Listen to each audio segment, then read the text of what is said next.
विशाल आम का घर। सुरेश जंगल से लकड़ी काटकर उन्हें बेचने का काम करता था। सुरेश का बेटा आदि जब छोटा था तब उसकी माँ बेचारी बीमारी के चलते गुजर गई थी। सुरेश ने दूसरी शादी कर ली थी। आदि की सौतेली माँ आदि से घर का बहुत काम कराती थी और अपनी बेटी चिंकी से कुछ भी काम ना कराती थी। वो आदि को खाना भी कम देती थी और चिंकी को भरपेट खाना देती थी। आदि की सौतेली माँ सुशीला सुरेश से बोली, सुनो जी, आदि को भी लकड़ी बेचने के लिए अपने साथ ले जाया करो। स्कूल जाकर ये क्या करेगा? लकड़ी का काम करेगा तुम्हारे साथ तो घर में 4 पैसे और आएंगे। फिर आदि भी अपने पिता के साथ लकड़ी बेचने के लिए जाने लगा। आदि सुबह घर का सारा काम करता और दिन में अपने पिता के साथ लकड़ियां बेचता। तब भी आदि की माँ उसे कम खाना देती थी। एक बार सुरेश आम लेकर आया। आदि की माँ ने आदि को एक आम दिया और अपनी बेटी को बहुत से आम दिए और बोली, खा मेरी प्यारी बेटी, खा, तुझे और जितने भी आम खाने हैं तू खा मेरी बेटी। आदि बोला, माँ एक आम मुझे भी दे दो, मुझे आम बहुत अच्छे लगते हैं। आदि की माँ बोली, एक आम दिया है ना, गनीमत समझ, वरना ये भी नहीं देती। पता नहीं कितना खाता है ये लड़का, सारा दिन खाता ही रहता है। इसका पेट है या इंडिया गेट जो भरता ही नहीं है। एक बार सुरेश बीमार पड़ गया।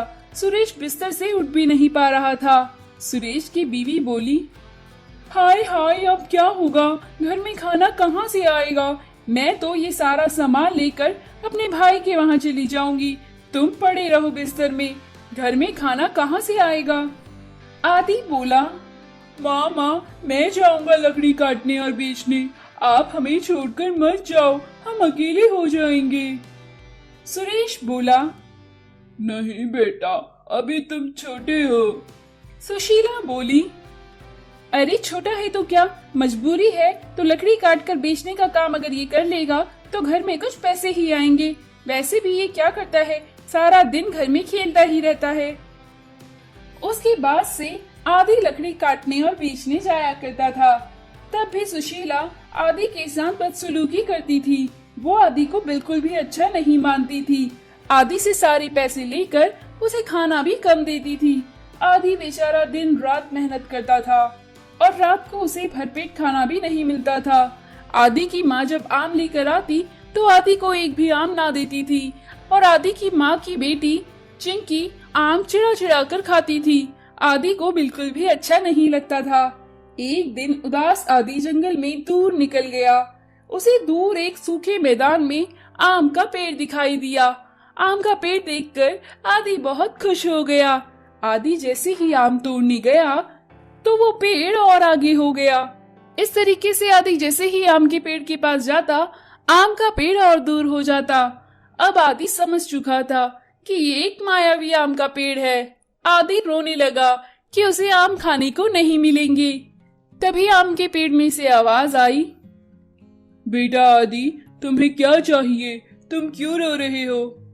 तुम्हें जो चाहिए वो तुम मुझसे मांगो, मैं तुम्हें जरूर दूंगी। आदि रोते हुए बोला, मुझे आम खाने हैं, मुझे आम बहुत अच्छे लगते हैं, मगर मैं ये आम नहीं खा पा रहा हूँ। वो पेड़ बोला, आदि तुम बहुत भोले हो। मैंने तुमसे बोला कि तुम कुछ भी मांगो, तुमने बस आम ही मांगे। ये लो आम, तुम्हें जितने चाहिए आम उतने तुम मेरे पेड़ से तोड़ लो। आदि ने उसके बाद खूब सारे आम पेड़ से तोड़कर खाए। उसके बाद जैसे ही आदि जाने लगा तो पेड़ बोला, आदि मैं तुम्हारी मुसीबतों को जानता हूँ। मेरे नीचे एक पत्थर रखा है, उस पत्थर को तुम हटाओ। यहाँ पर एक विशाल आम का घर प्रकट होगा। उस विशाल आम के घर के अंदर बहुत से सोने के आम होंगे। उसमें से एक सोने का आम तुम अपने पास रख लेना, उससे तुम्हारी मुसीबतें हल हो जाएंगी। आदि ने पेड़ के पास से पत्थर हटाया। वहाँ एक विशाल आम का घर प्रकट हुआ। आदि उस घर के अंदर गया। उसने देखा वहाँ बहुत से सोने के आम हैं। आदि ने वहाँ से एक सोने का आम उठाया और बाहर निकलकर घर की ओर चल दिया। घर पहुंचकर उसने सारी बात अपनी माँ को बताई।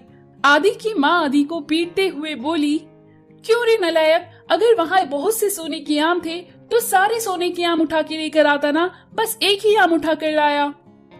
अब मैं वहाँ जाऊंगी और बहुत से सोने के आम भर कर लेके आऊंगी। आदि की माँ सुशीला एक थैला लेकर पेड़ के पास पहुँच गई। पेड़ के पास पहुँचकर उसने झूठी कहानी बनाई, जिसके बाद आम के पेड़ ने उसे भी पत्थर हटाकर विशाल आम के घर से एक आम उठाने को बोला। आदि की माँ के सामने जैसे ही विशाल आम का घर प्रकट हुआ, आदि की माँ ने उसके अंदर जाकर बहुत से सोने के आम देखे और उसके अंदर लालच आ गया। उसने सारे सोने के आम उठाकर अपने थैले में भरना शुरू कर दिया। तभी वहाँ 2 राक्षस आए और राक्षस सुशीला को मारने लगे और बोले, क्यों तुझे एक आम ले जाने को बोला था? तू सारे आम लेके जा रही है। अब तू यहाँ से नहीं जाएगी। हम जानते हैं तू बच्चे को कितना मारती है। ऐसा कहकर वो सुशीला को मारने लगी। सुशीला उनसे माफी मांगती रही, लेकिन उन्होंने सुशीला को नहीं छोड़ा। बहुत देर तक माँ के घर वापस न आने पर आदि वहाँ आम के पेड़ के पास गया और उसने आम के पेड़ से माफी मांगी, जिससे सुशीला को आम के पेड़ ने छोड़ दिया। अब सुशीला सुधर चुकी थी। वो आदि के साथ अच्छा व्यवहार करती और फिर सब खुशी खुशी रहने लगे। तो दोस्तों, लालच करना बुरी बात है। ट्रैक्टर चोर बैंक डकैती। एक गांव में 4 दोस्त रोहन, सोहन, मनोज और मोहन रहते थे। चारों बहुत पढ़े लिखे थे, किंतु बेरोजगार थे। एक दिन सोहन ने अपने सभी दोस्तों को अपने घर बुलाया और बोला, मेरे पास एक काम है। अगर तुम सब करने के लिए राजी हो जाओ तो हम सबकी जिंदगी में कोई काम करने की जरूरत नहीं पड़ेगी। रोहन ने पूछा, ऐसा कौन सा काम है जिसे करने के बाद हमें जिंदगी में कोई काम करने की जरूरत नहीं पड़ेगी? सोहन बोला, हम एक बैंक लूटने वाले हैं। बैंक में 100 करोड़ रुपए हैं। हम उसे चोरी करने की योजना बनाते हैं। मेरे पास एक योजना है। अगर हम इस पर काम करें तो हम सफल हो सकते हैं और हम सबको 25-25 करोड़ रुपए मिलेंगे। इतने पैसों में तो हम जिंदगी में कोई काम नहीं करेंगे। सारी जिंदगी ऐश से बैठकर खाएंगे। 25 करोड़ की बात सुनकर सभी को लालच आ गया और तुरंत सभी ने हाँ बोल दिया। फिर एक दिन सभी लोग ट्रैक्टर लेकर बैंक की ओर चल पड़े। वहाँ पहुँचने के बाद उधर के सिक्योरिटी गार्ड ने देखा और उन लोगों को उन पर शक हुआ और बोला, तुम कौन लोग हो और यहाँ पर क्या कर रहे हो? यहाँ तुम लोगों का कोई काम नहीं है। तुम लोग जा सकते हो। जैसे ही उसने इतना बोला, तभी पीछे से सोहन ने एक डंडे से उसके सर पर जोर से वार किया और सिक्योरिटी गार्ड वहीं पर बेहोश होकर गिर गया। तभी सोहन ने सिक्योरिटी गार्ड से चाबी लेकर दरवाजा खोल दिया और वे सब लोग बैंक के अंदर घुस गए। सोहन ने मोहन से बोला, तुम ट्रैक्टर के पास ही रुको और सावधान रहो। जब मैं सीटी बजाऊं तब इस ट्रैक्टर को गेट के पास लेकर आ जाना। इतना कहकर बाकी सभी लोग बैंक के अंदर घुस गए। सोहन ने मनोज से बोला, तुमने सॉफ्टवेयर इंजीनियरिंग की है ना? तुम सारे सीसीटीवी कैमरे ऑफ कर दो। फिर मनोज ने सारे सीसीटीवी कैमरे ऑफ कर दिए। फिर सभी लोग लॉकर वाले रूम में पहुंच गए और उन्होंने लॉकर तोड़कर अंदर घुसकर चोरी की। फिर सोहन ने सीटी बजाई तो मोहन ट्रैक्टर लेकर गेट के पास आ गया। फिर सभी ने मिलकर सारे पैसे ट्रैक्टर में भर दिए। सभी इतने पैसे देखकर बहुत खुश थे। तभी सोहन ने अपने दोस्त से बोला, तुम लोगों ने बहुत अच्छा काम किया है। ये लो लड्डू खाओ। सभी ने एक एक लड्डू खा लिया। लड्डू खाते ही सब बेहोश होकर वहीं गिर गए। फिर सोहन ट्रैक्टर लेकर वहाँ से निकल लिया।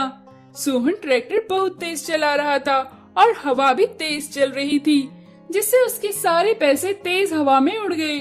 रास्ते में चेक पोस्ट आया तो पुलिस ने ट्रैक्टर रुकवाया।